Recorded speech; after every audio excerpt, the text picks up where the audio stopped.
Gaano karami ang naniniwala sa akin upang pagalingin lamang sila? Gaano karami ang naniniwala sa akin para gamitin ko lamang ang aking kapangyarihan sa pagtaboy ng mga masasamang espiritu mula sa kanilang katawan? At gaano karami ang naniniwala sa akin upang makatanggap lamang ng kapayapaan at kaligayahan mula sa akin? Gaano karami ang naniniwala sa akin upang hingan lamang ako ng higit pang material na kayamanan?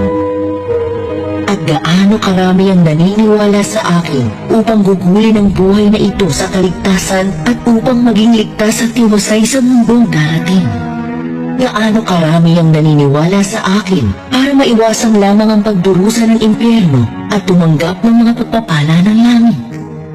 Gaano karami ang naniniwala sa akin para lamang sa pansamantalang ginhawa ngunit hindi naghahangad